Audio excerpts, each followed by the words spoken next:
Holy. This is my first day working on bikes. Hey bike farmers, thanks for clicking in. So I've got my custom adventure bike. I built this bike up from scratch and there's a whole series on it. So I've had a chance to go on a couple of rides. There's a few things I need to change. I did not nail it. Yep, it's true. Even the bike farmer makes mistakes. I've always found that it's best to learn from your mistakes by correcting them and moving on as quickly as possible. Knowing when to quit is a big value of mine, and I'm quitting. The biggest thing is this fork. So I love this fork. It's beautiful. I love the big French bend. I went with a low trail concept on this bike because I knew I'd be carrying my big bag out front and some panniers down low. In theory, it's supposed to be great and everybody loves it, but it's not for everyone and it's not for me. Apparently. I don't know if it's too low of a trail, there's too much rake to this fork. I don't really know what I'm doing when it comes to building forks, so I was kind of winging it and I think I just kind of whiffed. I don't know, but it's not right.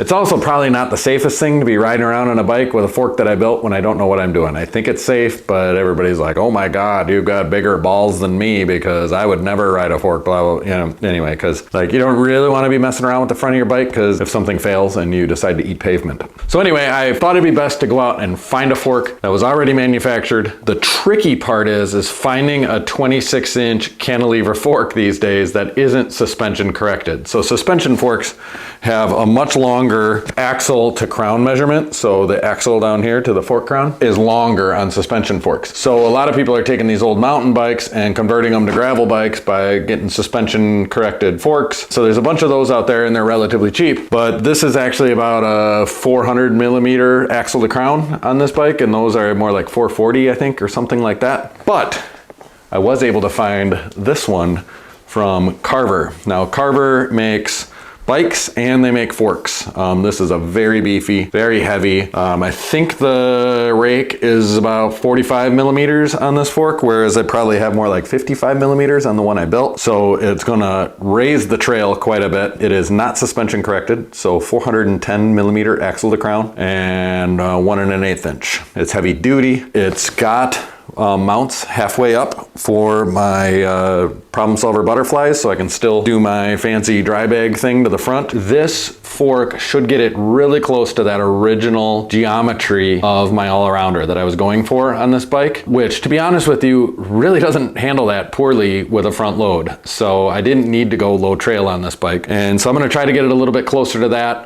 It's still gonna be a little bit lower trail than the all-arounder, so it'll be a nice little experiment. So this video, we are going to replace the fork on this bike. Because I'm starting with a fresh steer tube too, I'm gonna be able to add some spacers and I'm gonna try the Redshift stem again. I have a 100 millimeter Redshift suspension stem, adding a couple spacers and then the 100 millimeter stem with these bars, I think it's gonna really dial in the front end of this bike. So that's this video. There's still a few things I wanna do on the back end of this bike. That'll be another video down the road. I'm not exactly sure how I'm gonna solve those problems. So without further ado, sit back, relax, and let's get started.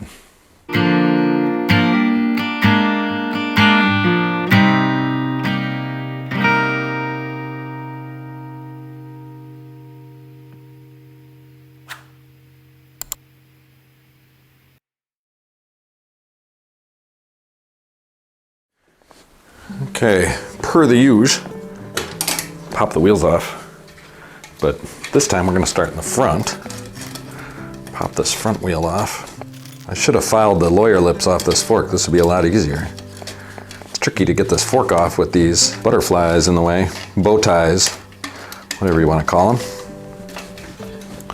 Oh yeah, I got to let the air out too.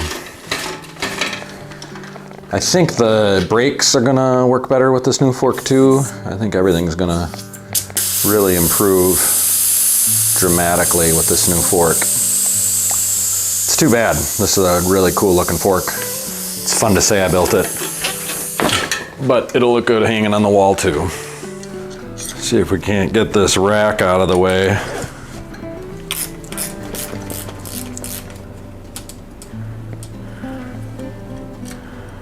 Oh, we'll have to figure out the rack too. I think I'm gonna need P-clamps on it. That's okay.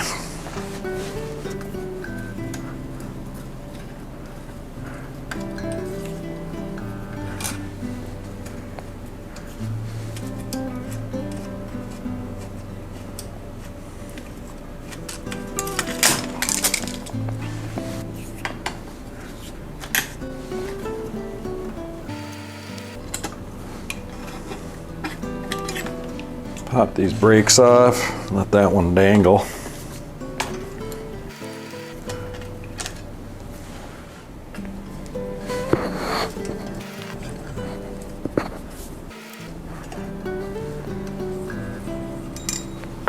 Oh, dropped a wrench.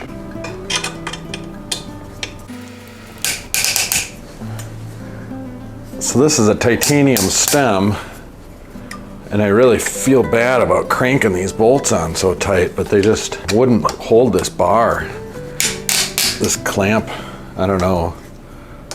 And I hope I didn't ruin the threads, and feels like it's creaking from these washers here, but I don't know, just the whole thing has just kind of been upsetting. I got the stem at the swap. I feel like I kind of overpaid for it, you know, and it's cool because it's titanium, but that's totally unnecessary for this bike. I don't know. It was a cool part that I wanted to use on something cool, and so it ended up on this bike because there's a virtue in being cool. Oh, dropped the whole shebang. Yeah, not a whole lot we can do about that. Yeah, the problem with the Surly corner bar is you got to use these shims with it. I think that was part of the problem too, just all of the clamping and everything. So hopefully it works better with the Redshift system.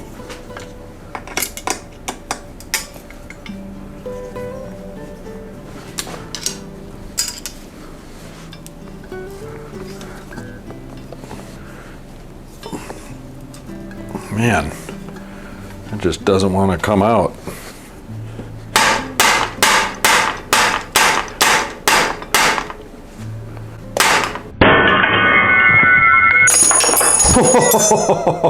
Holy, an explosion. My God. This is my first day working on bikes. So there's my super beautiful fork that is one of my great failures in life.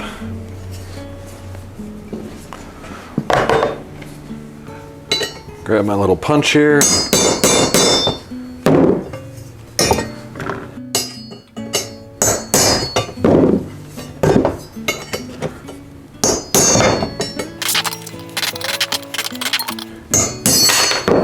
That took a while. Okay, this is the new Carver fork.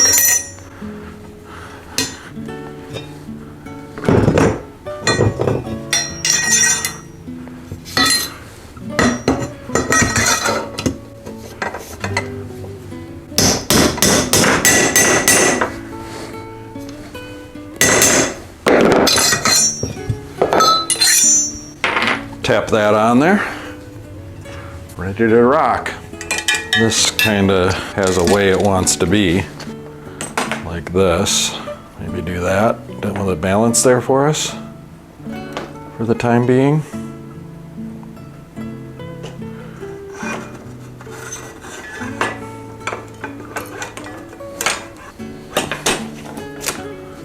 Okay, so I grabbed some extra spacers, and I think kind of put that in the middle.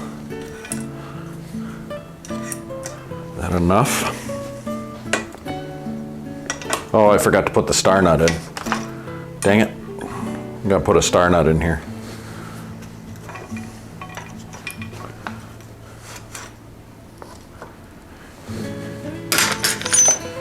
Back her up.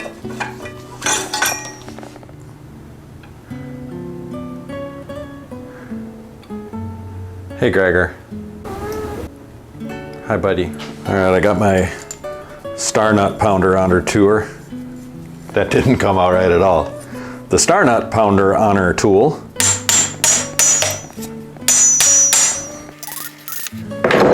Get it nice and good enough. All right, we're gonna try this again.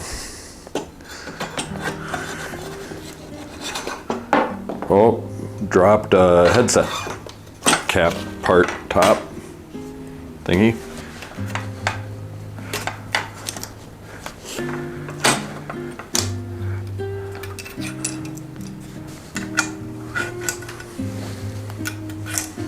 Black, silver, black, silver, black, stem.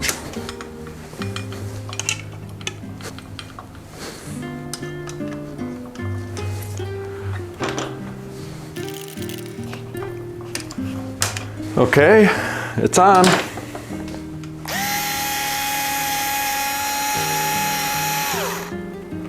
I do like an electric screwdriver for these fine pitch threads.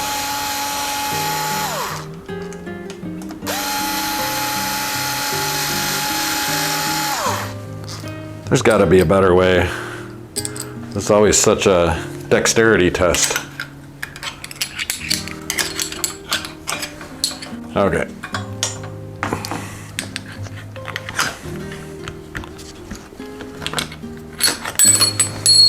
Oh, dropped a shim. Oh, dropped some bolts. Yeah, see? It is not easy. All right, get there. There. See if I can get a couple of threads in here. Hold it all together.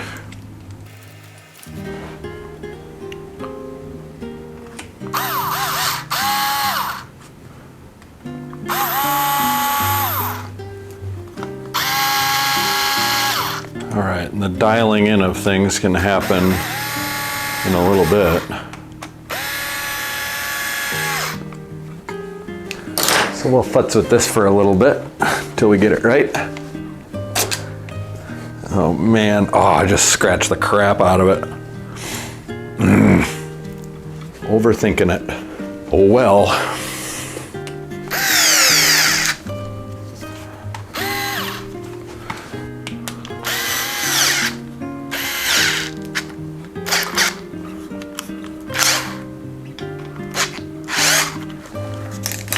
Okay, that's pretty good.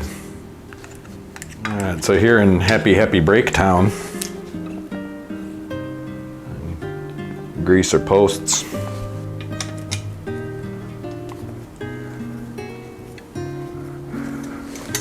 Okay, we'll dial that in a little bit. Oh, dropped a doohickey.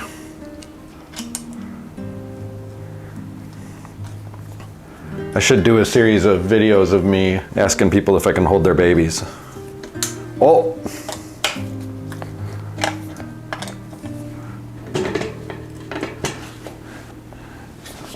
Look at all that clearance.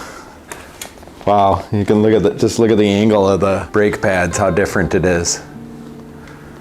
Now, if you remember from my other videos, setting up these brakes is no small task. There's a lot of adjustability to these brakes. And that's a good thing, I guess. But we're gonna have to loosen this guy up in order to slide the pads up a bit. Oh, that's really good. Whew, that's really good. Okay, not so bad. It's a good start. It's a real good start. Hopefully the other side goes that well. Okay, so the first thing I did is adjusted it this way. We'll call it horizontal. And then I adjusted it vertically. That was too much. And I think there's still, I could change the spacing on them to make it even better. It's like a pitch, yaw, and tilt situation going on here.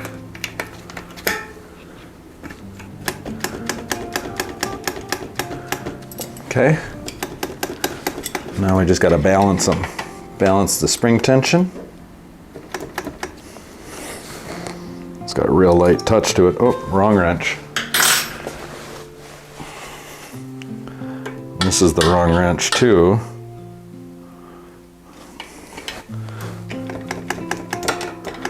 But gets it close. Gotta lock these two together.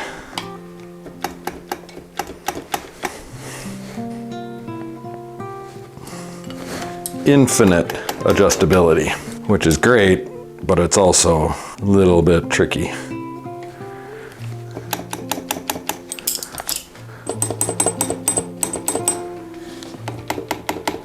It feels really good.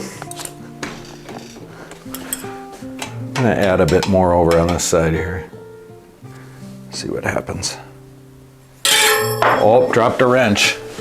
I think my ope count is higher than it's ever been on this video. I should be able to sell a bunch of ope t-shirts.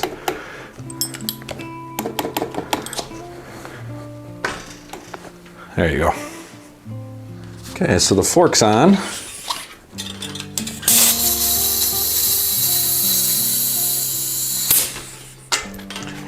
I'll just make that tire firm for now. Let's go take it for a test ride. Houston now controlling. Atlantis begins its penultimate journey to shore up the International Space Station. 30 seconds into the flight. Atlantis almost 2 miles in altitude. Well, I'm happy to report this bike rides way better with this fork. That's good news. So I'm gonna stick with it. I think what I'm gonna do is I'm gonna work on these brakes a little bit. We'll install the rack and the fender. Okay, so these brakes are kind of angled out like this. I'm gonna swap the spacers on the pads and see if I can't get them to be a little more vertical. This is shaping up to be a be careful what you ask for situation.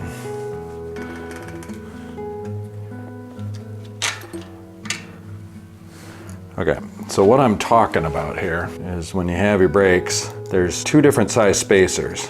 You can see, oh, drop the nut.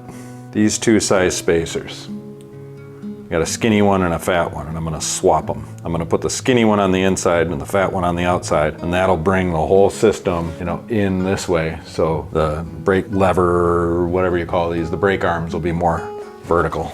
Every brake and fork system is a little different, and pads and everything. So it's not uncommon for me to do this even on tune-ups when I'm switching stuff around. It doesn't always have to happen, but it happens enough that I'd call it a thing. Oh, dropped a wrench. Butterfingers today. Get Bart Simpson to sponsor me. If anybody out there knows Bart Simpson, let him know. Nobody better lay a finger on me. Remember that? Bart was the spokesperson for Butterfingers in the very beginning, in the early days. Those Butterfinger commercials are kind of what made The Simpsons popular, wasn't it? Oh, that's good. That's very good.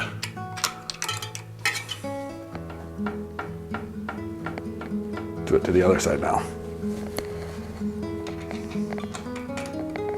Swap these spacers around. Reconfigure my washers. So I usually set it up like this, and I get the washers and the nut and everything in this hand all ready to go. Kind of hold it together, get the pad where it wants to be, and then I thread on all those washers and everything all at once. So I'm getting the horizontal adjustment set here, and when I do that, it messes with the vertical adjustment just because the geometry has changed with the spacer swap. Just kind of making sure everything's really pretty good there. And then do our vertical adjustment. Getting at it from this side is a little bit easier to move things around. Oh, I'm glad I got that test ride out. I just heard it start raining. Got some rainy weather today. It's a good day to be in the shop fixing bikes in the middle of the summer. It's a Monday, which is usually my day off. The shop is closed. I don't take any appointments, because it's raining. I'm not outside playing. So I figured I'd work on a personal bike project today. Wintertime, I have plenty of time to make bike fixing videos. Summertime, I'm too busy with customers, hopefully. So that's why the videos have been a little different in the summer. It's probably how it'll go for a while. Pretty good lifestyle. More ride videos in the summer than bike fixing videos. Okay, so we'll make some adjustments here now.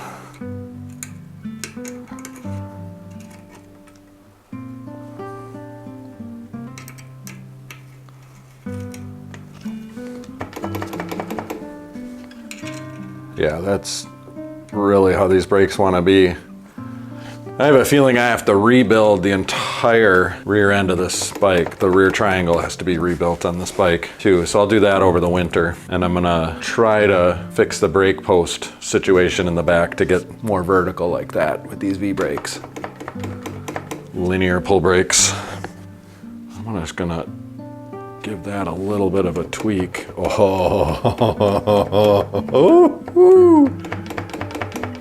Yeah. All right, guys, don't show your wives that. They're gonna leave you for me. because of how good that is. You're gonna be like, God, that guy's just good at what he does. Just trimming a little bit of this cable. The cable's been mangled with all the messing around I've been doing with this bike. You know, it's custom. I'm learning as I go. I am not an expert bike builder, and every project I learn something. That's, I think, why I'm into it. All right, we're gonna work on this rack here a little bit. Rack and fender. Oh, almost dropped some more things. Oh, it feels like this bolt, oh, it's just long enough.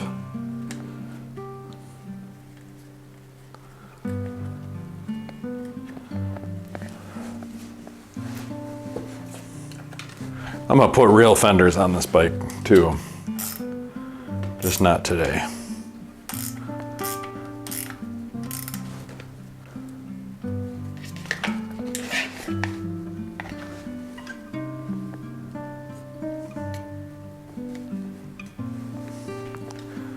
And I gotta attach my rack stays somehow.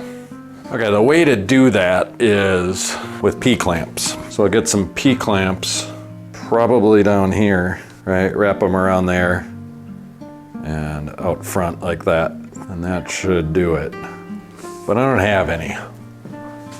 Take my sewing measuring tape here, measure around 3.5 inch P-clamps. These guys should just bolt right on like normal.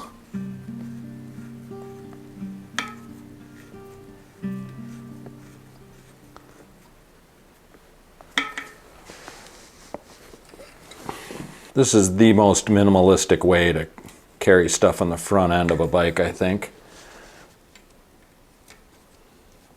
Oh, we got an issue over here. Well, bike farmers, I'm gonna call that a video. You know, to move forward, I'm gonna have to go to the hardware store and get a few things. And I don't feel like running to the hardware store, getting a few things and finishing it up right now. I wanna get to editing, I wanna get this video out so you guys can watch it. So, if you've watched all the way to the end, thank you so much. Sorry I didn't finish. But no, this is finished enough. This is problem solved. I'm gonna call it fixed. You know, sometimes the ideas that we have end up being bad ideas and we live and learn. I think going through the process of building the fork and then riding a fork and taking some risks and learning from it, something valuable. So, you know, maybe it's a little expensive, a big waste of time, but who really cares? That's how I've always done it. That's how I feel like you can do it. So hopefully you learned something too. That's got value to me. If you like this content and want to see more, you know you gotta like this video. Subscribe to the channel if you haven't already. Consider a monthly sustaining membership. It kind of works like Patreon, only it's right here on YouTube, so you don't have to go anywhere. If you become a member, you get a little star next to your name, and if you ask me a question in the comments and I see that star, I'll definitely give you an answer. A lot of times I just skip over the questions because I wouldn't have time to answer them all. So there is some benefit for you, but most of all, it's just like a monthly thing, $5-10 a month. You won't even know it's gone. That helps me out tremendously. Otherwise, you can send me a super thanks. That's the heart with a $sign in the middle of it. Send me $5 super thanks and I'll go across the street and get me some tacos. But most of all, thank you so much for watching. Don't forget to click that notification bell so you and your bikes can stay tuned.